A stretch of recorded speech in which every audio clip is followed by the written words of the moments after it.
Hello YouTube! Hi guys, welcome to today's video. Today we are going to be talking about sort of the moment where we realized our sexuality and the process of how we came to accept it. So it's not really like a funny video today, it's more of us just talking about our experiences. It's not a coming out video either. It's not. We'll probably do those eventually. We will. But that's not what this is. Some people might think that there's just like this moment where it just hits us and we're like, Eureka!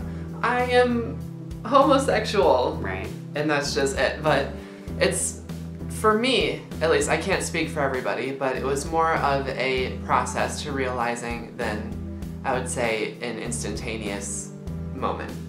I guess I could kind of start with like elementary school,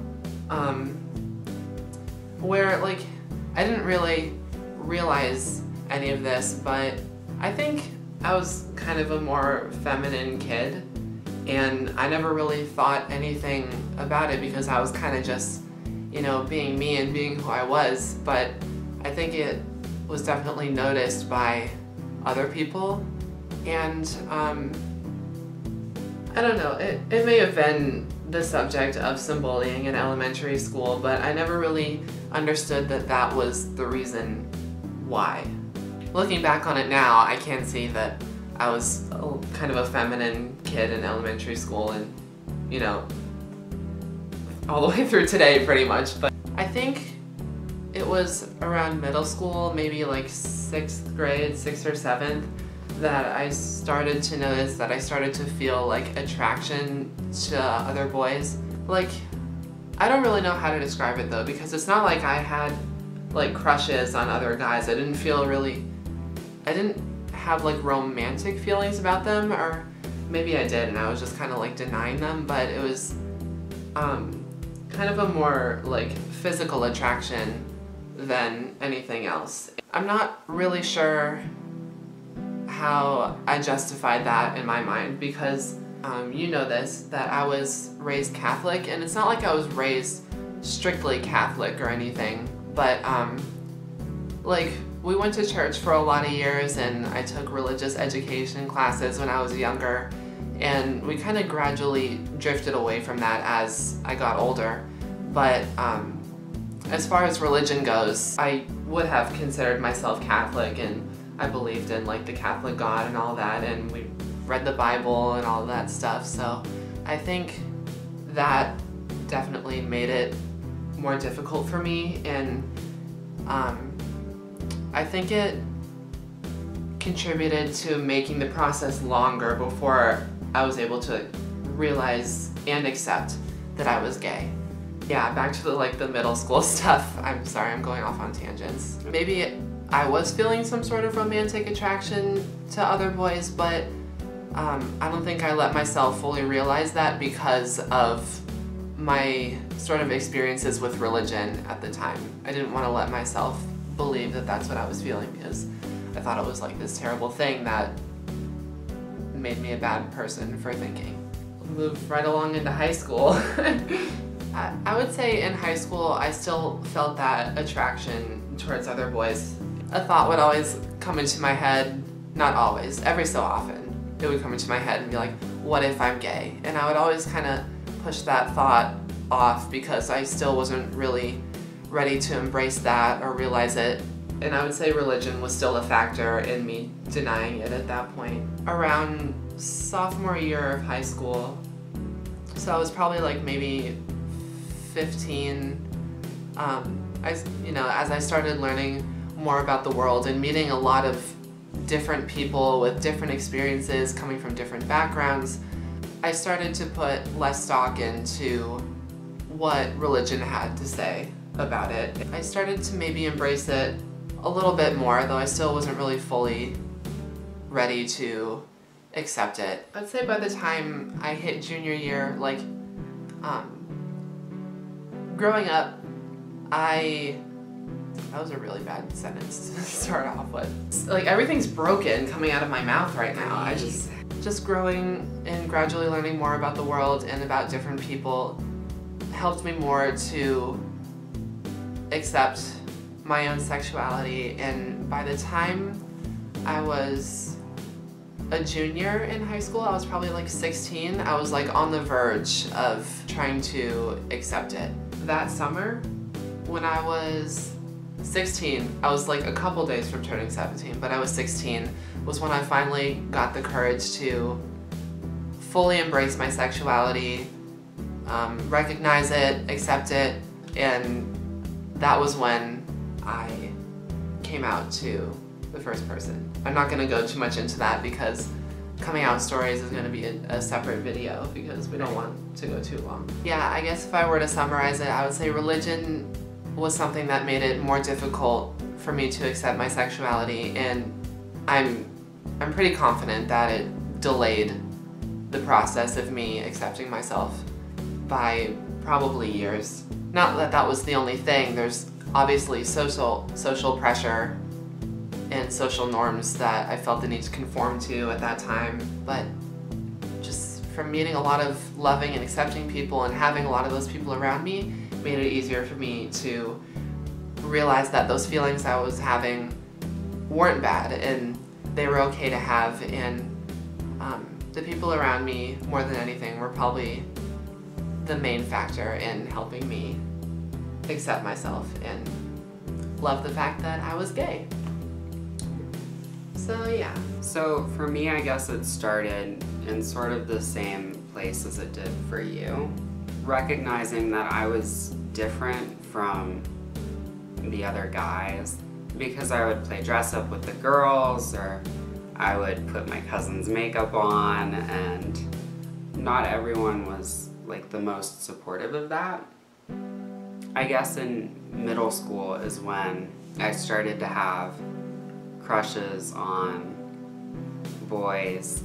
I didn't have like the same religious thought as Andy. It may have been in there, but it wasn't a thought that I was dwelling on. It was more me trying to admit to myself, probably because I felt like some of the things that made me different were frowned upon. The wearing my cousin's makeup and dressing up and then having crushes on boys and not really understanding that that could mean that I was gay. The possibility was in my mind, but it was something that I really, for the most part, dismissed. Then, I think I was in 6th or 7th grade. My brother gave me this magazine. It wasn't like a porn magazine or anything. It was like a Victoria's Secret catalog or something.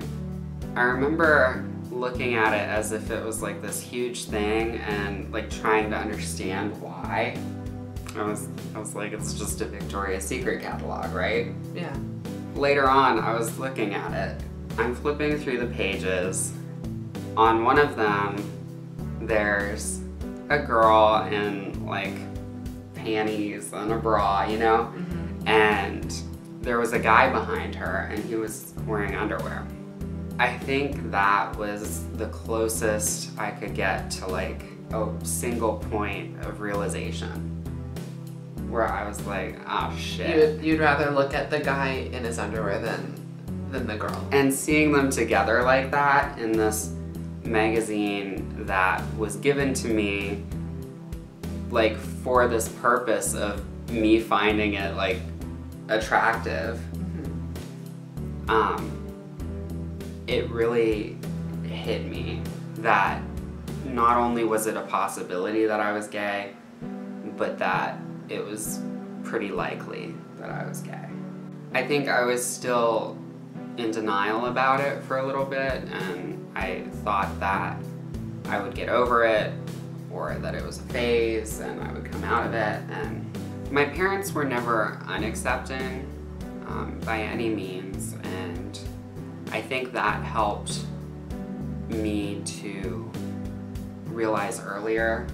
So from 6th grade to when I came out to the first person when I was in 8th grade, I think it was just even more of that process of me not necessarily figuring out that I was gay, but coming to terms with it and accepting it and learning that it was okay.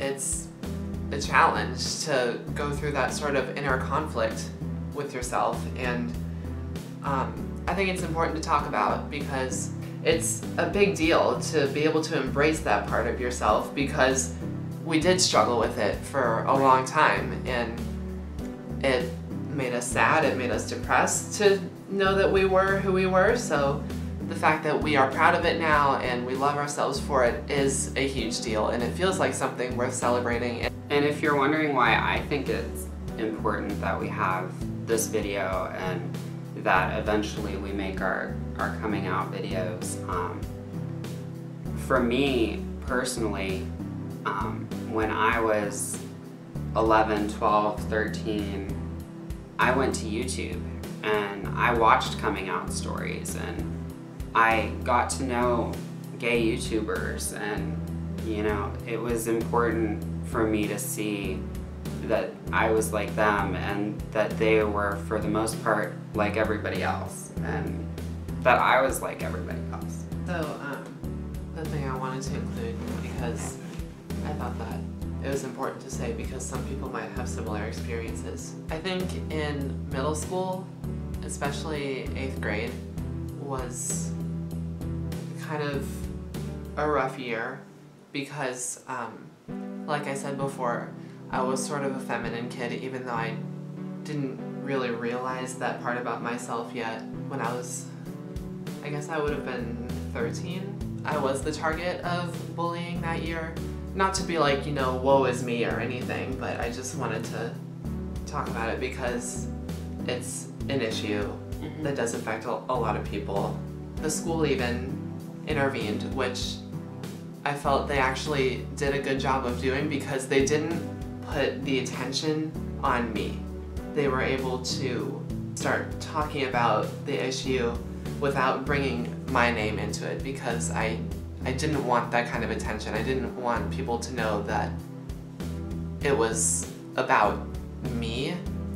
I felt like they did a really good job of talking about the issue. All the teachers started talking about, you know, the problems associated with bullying, and I could tell that they did really care about it. I had some really great teachers that year, and I don't know if any of them watch our videos, but if you do, shout out to you because you did really help me that year.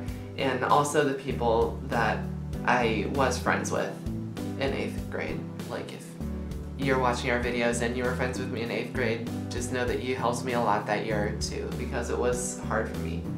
And yeah, I just wanted to talk about that because some schools don't really address the issue of bullying, and some do, but they might not do it in a productive way. And I felt that the way my school handled it without putting a spotlight on me was effective, and it did help in the long run. It stopped the bullying, and it allowed me to enjoy more time with my friends than have to worry about what other people were thinking. So yeah, I just wanted to talk about that because I thought it was important to include in the conversation. Alright, so that's all we had for you guys this week. We hope you enjoyed this video. We make videos every Friday on our channel. Yep. So until next time, be sure to like this video if you liked this video, and subscribe. Subscribe, please subscribe. Yeah. And we will see you guys next Friday with a new video. Yep. Alright, thanks for watching, guys. Bye. Bye, YouTube.